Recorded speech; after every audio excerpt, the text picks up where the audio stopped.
El estudio en serio LATAM trata sobre las necesidades sociosanitarias de las personas con enfermedades raras y también de sus familias en América Latina. Y fue llevado a cabo gracias a la colaboración entre Aliber y FEDER.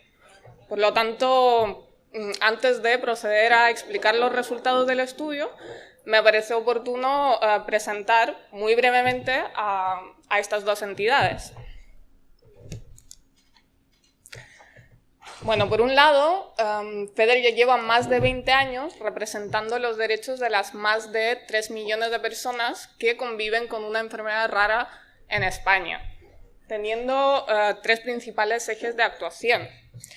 En primer lugar, las personas a las que brinda su servicio, pues diferentes tipos de servicios, el servicio de información y orientación o también la atención psicológica, por ejemplo.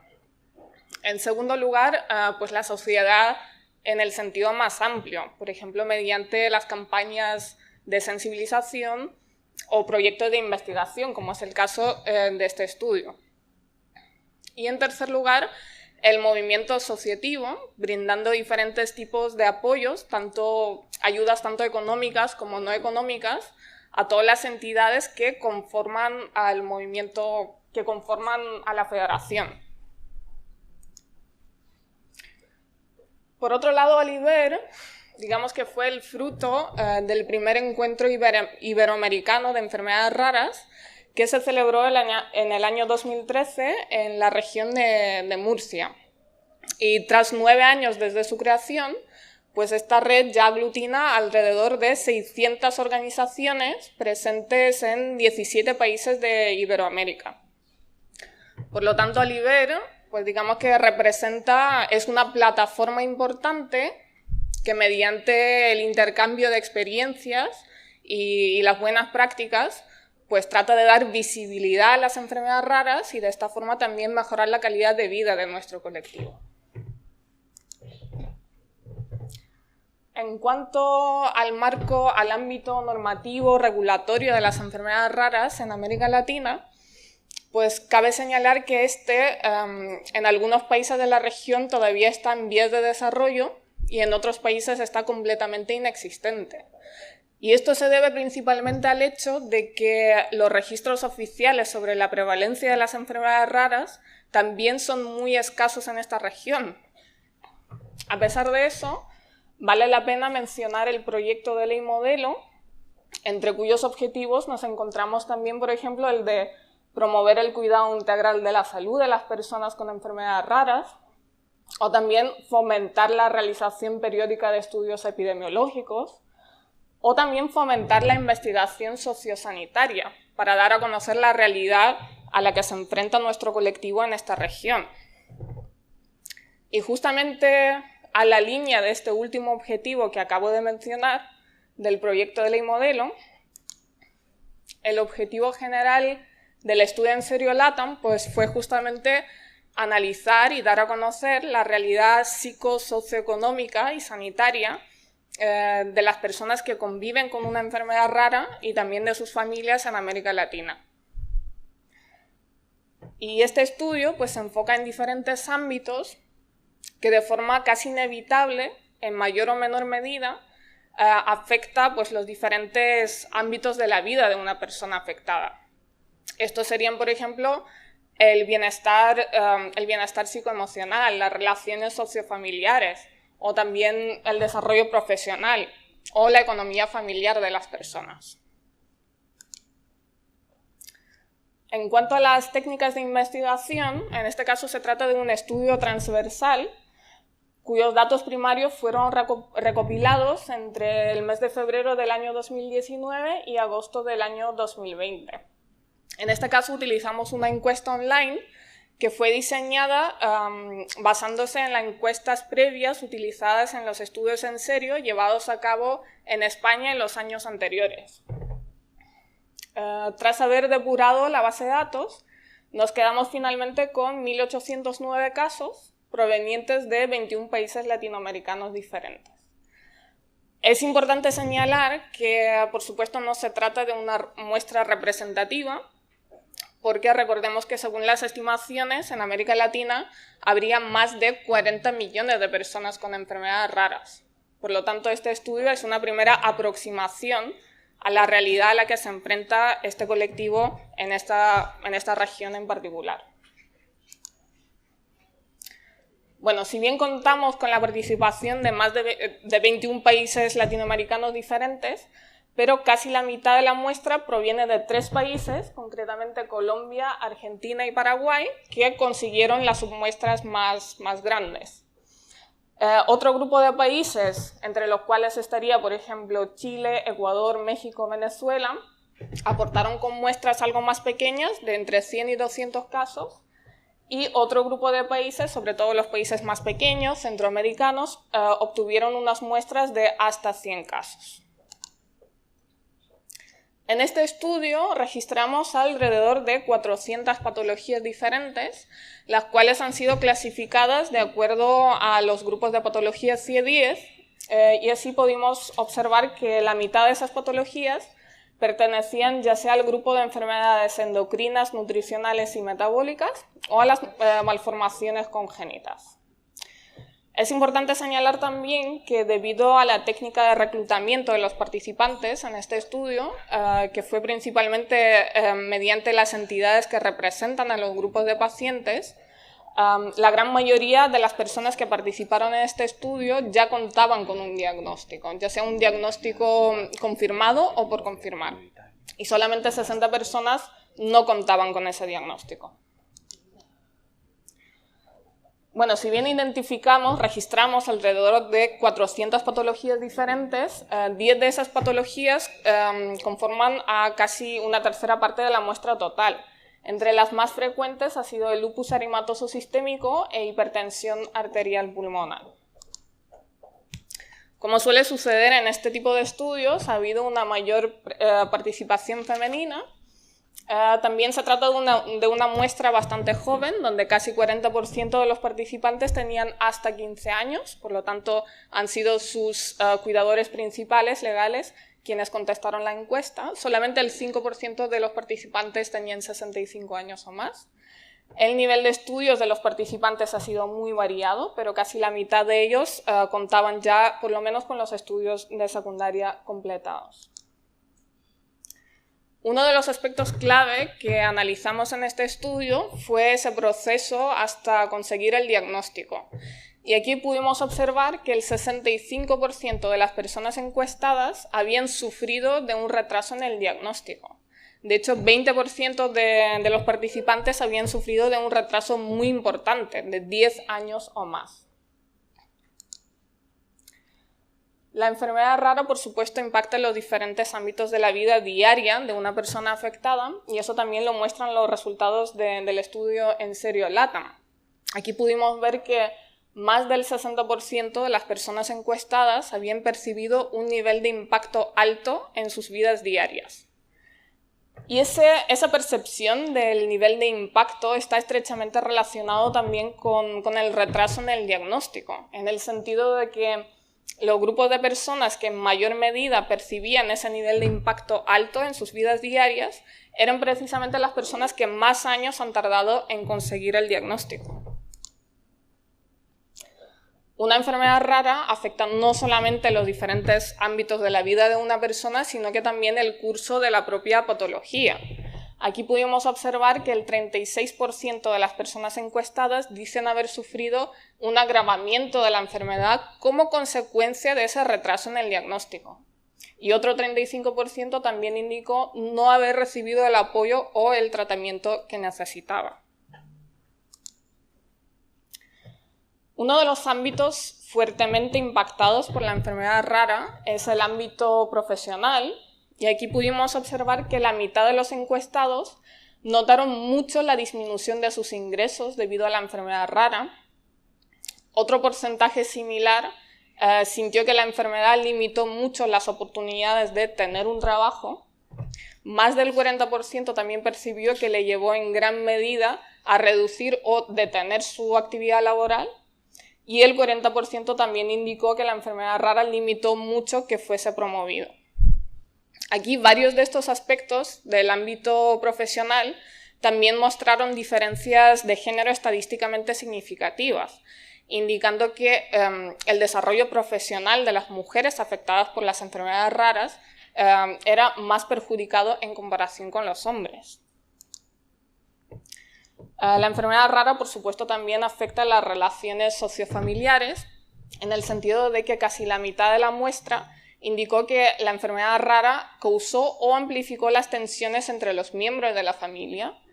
Casi 40% también dijo que la enfermedad rara causó o amplificó aislamiento de amigos o familia, y más de una tercera parte de los participantes también indicó que algunos miembros de la familia se sentían descuidados debido a la presencia de la enfermedad.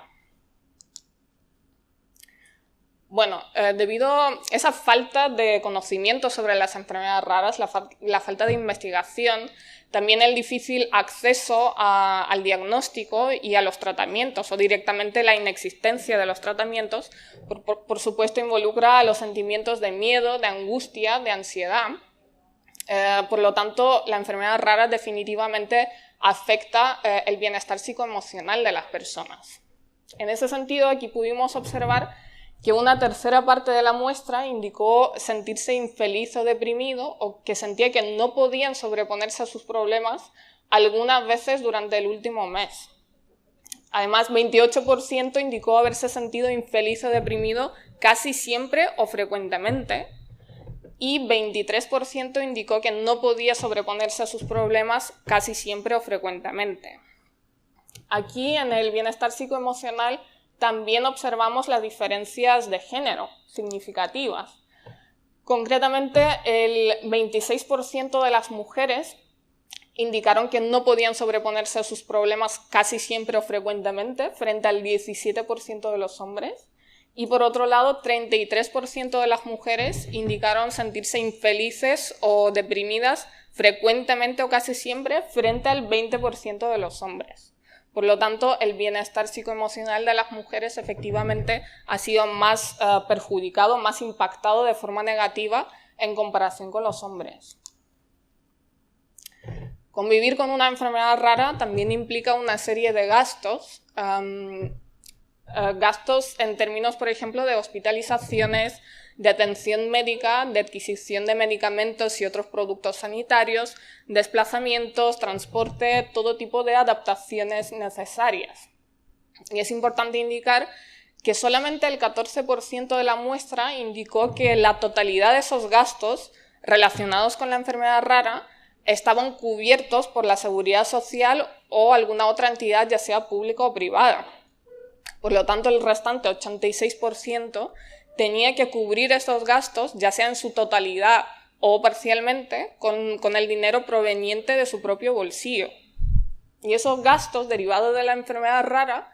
eran considerados como altos o muy altos por la gran mayoría de los encuestados, por más del 90%.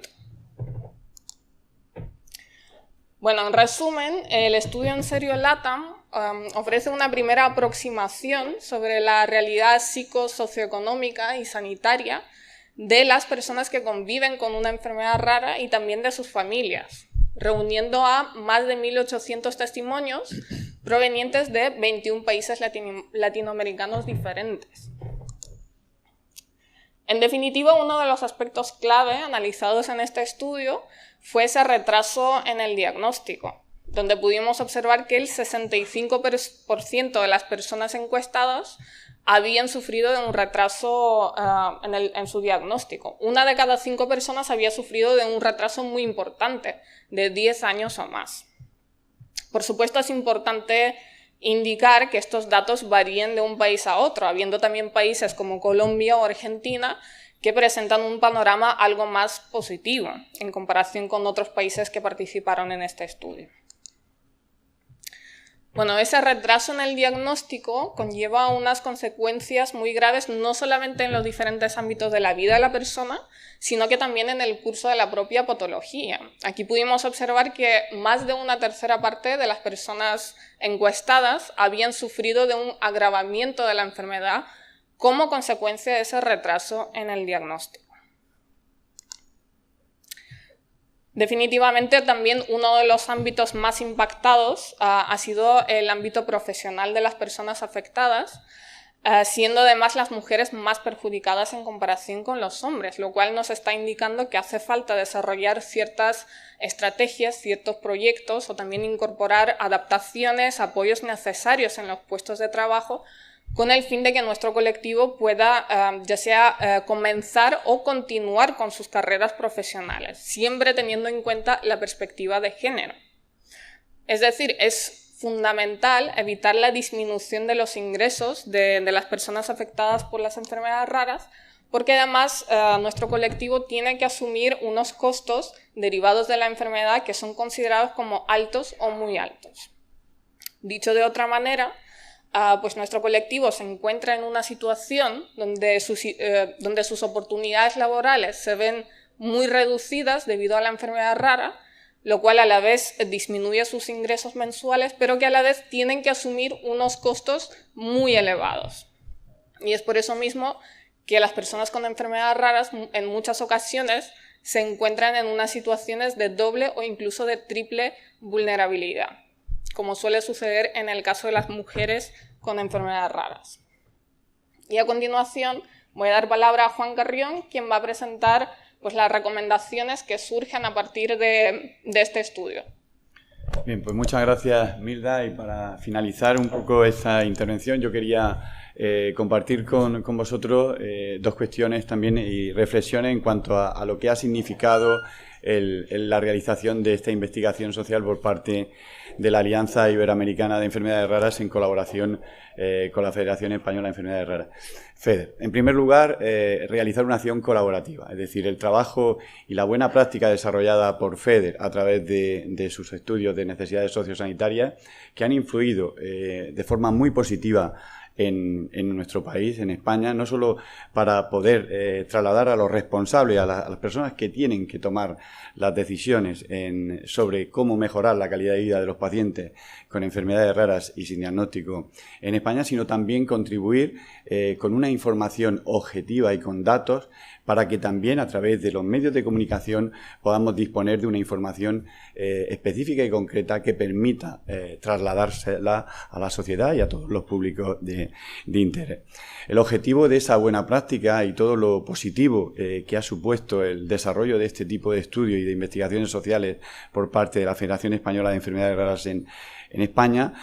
posibilitó que realizáramos esa acción colaborativa con el movimiento asociativo en Latinoamérica. Y aquí quiero agradecer la implicación del Colegio de Farmacéuticos de Sevilla, porque apoyó desde el minuto uno, la realización de este primer estudio, de esta primera investigación social que, como decía Milda en su exposición, es una primera aproximación a la realidad y a la contextualización de las necesidades sociosanitarias a las que se enfrentan personas y familias que conviven con estas enfermedades raras, huérfanas o poco frecuentes en Latinoamérica. Mirar también, esto nos traslada una serie de recomendaciones, ¿no? Y nos ha permitido realizar esta investigación, a la cual yo también quiero compartir mi agradecimiento con todo un equipo técnico, con una gran implicación de Alba Ancoechea, Milda, al igual que también el equipo profesional de Aliber, concretamente Alicia Males y Estrella. Y os quería decir que en este sentido las recomendaciones que nos han permitido poner de manifiesto es también el fruto del conocimiento que nos ha aportado el poder también identificar las diferentes realidades en las que conviven los diferentes países de Latinoamérica. Hablar de enfermedad rara, huérfana o poco frecuente en Latinoamérica es diferente en cuanto a que no existe una definición global de enfermedad rara. Es decir, si nosotros en Europa adoptamos como definición, como enfermedad rara, aquella enfermedad que afecta a 1 de cada 2.000 habitantes, pues en la realidad de la contextualización de Latinoamérica vemos realidades totalmente distintas y diferentes, y la prevalencia pues puede influir que unas enfermedades se consideren o no dentro de la denominación de enfermedad rara poco frecuente o huérfana. Prevalencias que, por ejemplo, pues en el caso de Perú, pues van de 1 a cada 80.000 habitantes, ¿no? En otros casos, en otros países, también se habla de 1 de cada 5.000. Por lo tanto, una de las principales recomendaciones que abordamos, y es uno de los grandes desafíos en los que vamos a trabajar en esas acciones de carácter internacional, es precisamente en poder adoptar una definición global de enfermedad rara. Esto es un proyecto en el que ya se está trabajando y no estamos trabajando solos. Es importante trabajar con esa acción colaborativa de la mano de todas y cada una de las alianzas internacionales Eurordis, RDI y Aliber. De igual forma, también tenemos que estar totalmente alineados con la exposición que nos realizaba Alba en la primera mesa sobre los logros que se han podido acometer tanto en Naciones Unidas y en la Organización Mundial de la Salud, con esa cobertura sanitaria universal. Pero también en el contexto de Latinoamérica tenemos otro reto por delante, y es la escasez de un marco normativo que genere protección al colectivo de personas con enfermedades raras, ¿no? Por lo tanto, hemos podido también conocer y en profundidad esa contextualización en cada uno de los países de Latinoamérica, pero una de las cosas que destacamos de forma positiva es el interés que ha suscitado la publicación de este estudio en los países miembros de Latinoamérica y sobre todo en aquellas personas que tienen ese poder de toma de decisiones para poder influir en la elaboración de políticas públicas que generen ese marco de protección del colectivo de referencia. Y esto nos ha posibilitado, pues recientemente, compartir este estudio en Panamá con representantes de la Organización Panamericana de la Salud, asumir el reto de continuar ese trabajo colaborativo y de desarrollo de estrategias por países que permitan mejorar ese marco de acción y dotar de leyes que permitan proteger y generar un marco que dé respuesta a las necesidades del colectivo con el que trabajamos. De igual forma, en los próximos días, y hemos compartido que una muestra representativa de diferentes países logró alcanzar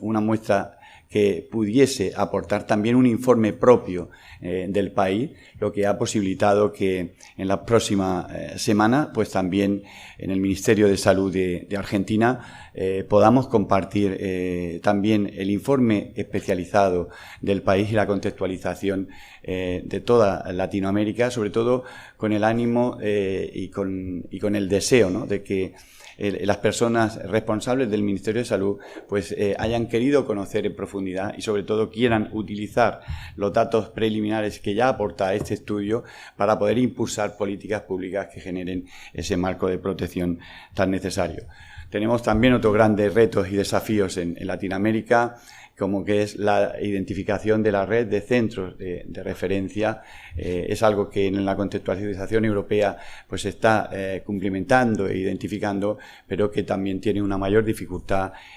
cuando hablamos de la realidad de Latinoamérica. Y por lo tanto, pues tenemos que ser fieles a nuestra hoja de ruta de trabajo, en donde un movimiento asociativo, trabajando con todas las alianzas internacionales, vamos a continuar pues abordando todas estas temáticas para que estas enfermedades raras, huérfanos o poco frecuentes, sean consideradas esa prioridad social y sanitaria en los diferentes sistemas nacionales de salud. Y en este sentido, también, si nos hemos hecho eco en este congreso de la importancia de la resolución de Naciones Unidas en el contexto de lo que ha aportado España como país en esa resolución, pues también quiero compartir con todos ustedes la importancia de España y de manera particular la importancia de la Federación Española de Enfermedades Raras, que ha trabajado también de manera colaborativa con la Secretaría General Iberoamericana y que ha posibilitado que en la cumbre de ministros de Sanidad en el contexto internacional de Latinoamérica pues se incluya también precisamente todo lo abordado y acordado en la resolución de Naciones Unidas, con el reto de que en la próxima cumbre de jefes de Estado, que se va a desarrollar los días 23 y 24 de marzo del año 2023 en República Dominicana, pues también podamos generar todas esas sinergias para promover políticas públicas que generen esos marcos de protección al colectivo. Estos son los grandes retos, los grandes desafíos que estamos promoviendo desde la Alianza Iberoamericana de Enfermedades Raras, con la ayuda de todo un movimiento asociativo unido, y sobre todo también con los retos que tenemos también por delante, que es garantizar ese acceso en equidad al diagnóstico, cuando los datos que nos aporta este estudio es que la media para conseguir el diagnóstico en Latinoamérica es de 8 años. Es decir, pues tenemos que ser capaces también de contribuir con las buenas prácticas que estamos desarrollando en los países europeos, y de manera particular en España también contribuir en un ejercicio también de generosidad y de solidaridad con toda la realidad que vivimos en Latinoamérica, para poder compartir toda esa información y contribuir también a lograr un diagnóstico precoz, pero de igual forma apoyando la investigación y logrando ese acceso en equidad también a los tratamientos donde observamos grandes desigualdades. Pues estos son, como decía, los retos y desafíos, y finalizo esta intervención reiterando el agradecimiento a Milda por la exposición, por poder trasladar esta realidad a todos ustedes, además en un marco de un congreso internacional como es el que nos acoge, y de igual forma pues reiterar ese agradecimiento al Real Ilustre Colegio de Farmacéuticos de Sevilla por creer y por apoyar a la Alianza Iberoamericana, hacer posible que estudios de este tipo pues sean ya una realidad y que puedan aportar una información muy valiosa, sobre todo a las personas que tienen que realizar esa toma de decisiones. En la actualidad estamos realizando un estudio de necesidades sociosanitarias en los países de Centroamérica de forma individualizada, que en la actualidad pues está en proceso de ejecución. Y de igual forma también quiero aprovechar esta ocasión para agradecer al doctor Manuel Posada su apoyo y su colaboración en la identificación y depuración de todos los datos que hemos tenido que realizar para poder implementar la identificación de enfermedades raras en este estudio que hoy hemos tenido la oportunidad de compartir con todos ustedes. Muchísimas gracias por permitir a Milda, a la Federación Española de Enfermedades Raras, FEDER, y al IBER compartir estos resultados, y con el deseo de que en las próximas ediciones pues podamos también ver la evolución de cómo este tipo de estudios influye en las directrices y en las recomendaciones que tienen que marcar ese cambio de trabajo en la hoja de ruta que tienen que marcar las personas que tienen que tomar las decisiones en los diferentes países de Latinoamérica. Pues muchísimas gracias, y vamos a dar paso a la clausura del 10º Congreso Internacional de Enfermedades Raras.